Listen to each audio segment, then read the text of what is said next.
श्री शिवाय नमोस्तुभ्यम दोस्तों। जैसे कि आपको पता है 25 मार्च को होली का दिन पड़ रहा है और ये दिन और भी ख़ास हो रहा है क्योंकि जो होली है वो सोमवार को पड़ रही है। इसे हम शिव होली और या सोमवार की होली भी कह सकते हैं क्योंकि इस बार की जो होली है वो भी बहुत ख़ास है और इस बार का जो सोमवार है वो भी बहुत ख़ास है। इस दिन सोमवार का दिन पड़ रहा है तो इस दिन आप भगवान भोलेनाथ जी को प्रसन्न कर सकते हैं। आपकी जो मनोकामना होगी वो ज़रूर पूर्ण होगी। इस दिन एक लाल फूल और एक सफ़ेद फूल को उपाय करने का बहुत ही बड़ा मौका है, जिस उपाय को करने से आप भोलेनाथ को प्रसन्न कर सकते हैं। ये उपाय करने से आप थोड़े ही दिनों में करोड़पति बन जाओगे क्योंकि ये उपाय आपके घर की जो भी धन की समस्या है उस सभी को हटा के रख देगा और आपके घर में धन आना शुरू हो जाएगा। अगर जैसे कि आपके घर में परेशानी है और घर में पैसा नहीं टिकता है, पैसा नहीं आता है, तो उसके लिए अगर आप ये लाल फूल और सफ़ेद फूल वाला उपाय करते हैं तो आपके घर में पैसा आना शुरू हो जाएगा। ऐसे में देखेंगे कि आपके जीवन में या आपके घर में जो परेशानी आ रही है, आर्थिक तंगी है, वो सब दूर हो जाएगी। और इस होली पर हमने भोलेनाथ जी के साथ होली भी खेलनी है और अपनी मनोकामना की पूर्ति के लिए ये सफ़ेद फूल और लाल फूल वाला उपाय भी करना है। सबसे पहले हम ये जान लेते हैं कि इस उपाय को हमें करना किस तरीके से और हमें ये होली कैसे खेलनी है और ये उपाय हमें कैसे करना है। हमें शिव होली कैसे खेलनी है। शिव होली आप सुबह के समय भी खेल सकते हो, शाम के समय भी खेल सकते हैं या जिस समय आपको समय मिले उस समय भी आप खेल सकते हो। आपको जैसे कि पता है कि 25 मार्च को चंद्र ग्रहण भी लग रहा है तो आपको 10 बजे से लेकर के 3 बजे तक आपको ना ही घर के मंदिर में जाना है और ना ही आपको शिव मंदिर में जाना है। ये वैसे तो चंद्र ग्रहण हमारे यहाँ पे नहीं है पर ये चंद्र ग्रहण है, इसीलिए हमें इस समय मंदिर नहीं जाना है। सुबह 10 बजे से पहले भगवान भोलेनाथ जी के मंदिर में जाके पूजा अर्चना कर सकते हो और 3 बजे के बाद आप शाम के समय भी जाके पूजा अर्चना कर सकते हो। इस उपाय को करना किनको है? इस उपाय को जैसे कि अगर आपके घर में जो माताएं बहनें, बड़ी माताएं बहनें होती हैं, वही इस उपाय को कर सकती हैं। अपने घर में धन समृद्धि को बढ़ाने के लिए, अपने घर की सुख शांति के लिए वो इस उपाय को कर सकती हैं। या आपके पैसों को लेकर के कोई भी समस्या है, ये पैसों के कारण आपका कोई भी उपाय, कोई काम आपका रुका हुआ है तो आप इस उपाय को करके अपना वो काम पूरा कर सकते हैं। वैसे तो आप इस उपाय को करोगे ही और साथ में शिव होली भी खेलोगे, तो उससे पहले आप इस उपाय को समझ लो कि किस तरीके से करना है। ये पूजा अर्चना आप चाहे तो अपने घर के मंदिर में भी कर सकते हो या चाहे तो आप मंदिर में जाकर भी ये पूजा अर्चना कर सकते हो। तो ये उपाय की सामग्री क्या है ये आप ध्यान से सुनिए। जैसे कि आपको पता है 2 सफ़ेद फूल और 2 आपको लाल फूल तो चाहिए ही और इसके साथ आपको और भी सामग्री चाहिए। इस उपाय में सबसे पहले जो आपको चाहिए होगा एक बेलपत्र। आपको अगर बेलपत्र कहीं से ना मिले तो आप ढूंढ के बेलपत्र ले सकते हैं क्योंकि आपको पता होना चाहिए कि बेलपत्र तो चाहिए ही। तो आप कहीं से भी एक बेलपत्र का इंतज़ाम कर सकते हैं। उसके बाद आपको लेना है एक शमी पत्र। एक शमी पत्र लेकर के आपको आप लेना है एक लाल फूल। लाल फूल शिव जी पे चढ़ता हो आपको वही वाला लाल फूल लेना है। उसके बाद आपको एक सफ़ेद फूल ले लेना है और ध्यान रखिएगा सफ़ेद फूल वही वाला लेना है जो शिव जी पे चढ़ता हो। कि क्या सामग्री होगी? एक बेलपत्र, एक शमी पत्र, एक सफ़ेद फूल, एक लाल फूल। सामग्री आपको पूजा में उपयोग करने वाली है तो आप इसको एक साइड में एक प्लेट में रख लीजिए। आपको शिव होली कैसे खेलना है? जैसे कि आपको पता है सोमवार को ये होली है तो शिव होली आपको खेलनी होगी। तो ये किस प्रकार से खेलना है? तो आपको शिव होली खेलने के लिए कौन सी सामग्री लेकर के जानी होगी तो ये आप ध्यान से सुनिए। आप जैसे कि सुबह 10 बजे से पहले जब आप शिव होली खेलने जाओगे तो आपको क्या करना है? सबसे पहले आपको अपने घर से 1 लोटा जल ले लेना है। उस 1 लोटे जल के अंदर आपको क्या करना है? आपको थोड़ा सा चंदन डाल लेना है। जो पीला वाला चंदन होता है वो चंदन डाल लेना है। चंदन को आपको हाथों से नहीं मिलाना है, सिर्फ आपको एक थोड़ा सा चंदन आपको उस लोटे में डाल देना है।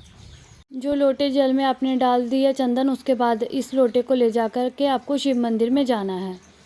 अगर शाम के समय आप ये उपाय करने जा रहे हैं तो शाम के समय आपको जल चढ़ाने नहीं दिया जाएगा, तो आप सिर्फ पीला चंदन लेकर के अपने साथ जा सकते हो। पीले चंदन के साथ आप होली खेल सकते हो। और अगर आपका मन है कि आप शिव मंदिर में गुलाल के साथ ही होली खेलना चाहते हो तो आपको क्या करना होगा, आप अपने साथ गुलाल भी लेकर के जा सकते हैं। आपको अच्छी वाली गुलाल की पुड़िया लेके जानी होगी, जो शुद्धता वाली गुलाल की पुड़िया होगी आप वो साथ में ले जाइएगा। आते सारी आपको उपाय नहीं करना है। सबसे पहले आपको शिव जी के साथ होली खेलनी है।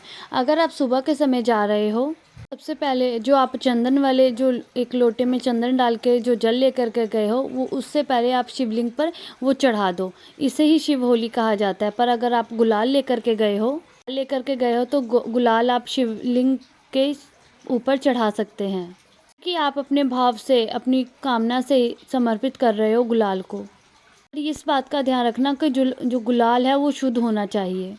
और अगर आप शाम के समय जा रहे हो तो जल नहीं चढ़ा पा रहे हो तो आप चंदन लगा देना, शिव जी के चंदन चढ़ा देना और आप गुलाल भी चढ़ा देना।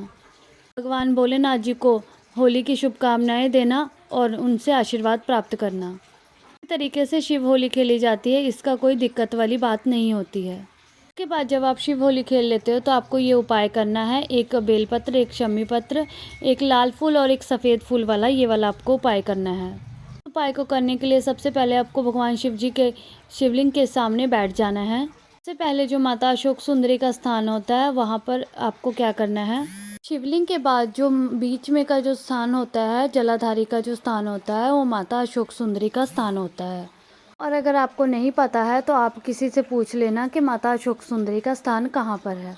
ये उपाय आपको बैठकर करना है और शिव जी के साथ होली खेलने के बाद आपको ये उपाय करना है। नहीं कि आपको शिव मंदिर में जा कर के आपको सीधा ये उपाय करने लग जाना है। पहले आपको भोलेनाथ जी के साथ, शिवलिंग के साथ होली खेल लेना है और उसके बाद आपको ये उपाय करना है। सबसे पहले आपको एक लोटा जल चढ़ा देना, उसके बाद आप चंदन चढ़ा देना, उसके बाद आपको गुलाल चढ़ा देना है। उसके बाद ही हमने ये उपाय को करना है। सबसे पहले आपको एक बेलपत्र ले लेना है जो आप लेकर के आए हो उपाय करने के लिए। बेलपत्र निकालकर आपको माता अशोक सुंदरी के स्थान पर आपको समर्पित करना है। आप इस बात का ध्यान रखना कि जो बेलपत्र का जो मुख है, जो बड़ा वाला पत्ता है, वो शिवलिंग की तरफ हो। उसके बाद डंडी का मुख होना चाहिए, वो आपका होना चाहिए जलाधारी की तरफ। सबसे पहले जैसे कि आपको बताया है कि आपने जो बेलपत्र है वो माता अशोक सुंदरी के स्थान पर समर्पित कर देना है। उसके बाद आपको जो समी पत्र आपको उठाना है, समी पत्र को भी उठाकर आपको माता अशोक सुंदरी के स्थान पर ही आपको समर्पित कर देना है।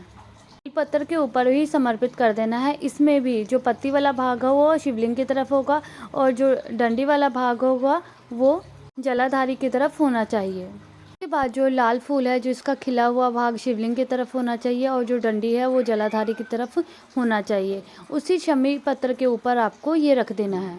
तीसरा वाला फूल जो है आपको तीसरा उपाय का तीसरा वो यहाँ पे रख देना है। उसके बाद जो सफ़ेद फूल है उसी प्रकार से खिला हुआ भाग जो है शिवलिंग की तरफ और जो इसकी डंडी वाला भाग है वो जलाधारी की तरफ, वहीं पे लाल फूल के ऊपर आपको ये सफ़ेद फूल भी रख देना है। उसके बाद आपको भगवान भोलेनाथ जी से प्रार्थना करनी होगी कि आज होली है और आज शिव होली भी है, आपका आशीर्वाद हमारे ऊपर सदैव बनाए रखना। और ये जो उपाय है ये धन प्राप्ति का उपाय है। और भगवान भोलेनाथ जी को उस काम के लिए प्रार्थना करना जिस काम के लिए आपको धन की कमी हो रही हो। भगवान भोलेनाथ जी से प्रार्थना करना कि जो भी आपको धन को लेकर कमी है, जो भी आपके घर में आर्थिक तंगी है, वो सब प्रार्थना करना कि भगवान जी वो जल्दी से ठीक कर दें। बाद आपने क्या करना है, भगवान को धूप अगरबत्ती दिखा करके आपको वहाँ से उठ जाना है। आप देखेंगे, आप मानो या ना मानो, अगर आप ये उपाय करते हो तो थोड़े ही दिनों में आपको धन को लेकर के जो भी समस्या है, जो परेशानी है, वो सब खत्म हो जाएगी। और उसके बाद अगर आपका मन करता है तो शाम के समय एक दीपक लेके ज़रूर जाना है आपको मंदिर में और भगवान भोलेनाथ जी के सामने आपको ये दीपक ज़रूर दिखाना है। आप ये दीपक लेके जाएंगे तो ध्यान रखिएगा आटे का दीपक ही बना करके लेके जाएं, गोल बाती वाला। और आप देखेंगे भगवान भोलेनाथ की कृपा आप पर बनी रहेगी, आप पर बनी रहेगी, आप पर बनी रहेगी, आप पर बनी रहेगी, आप पर बनी रहेगी।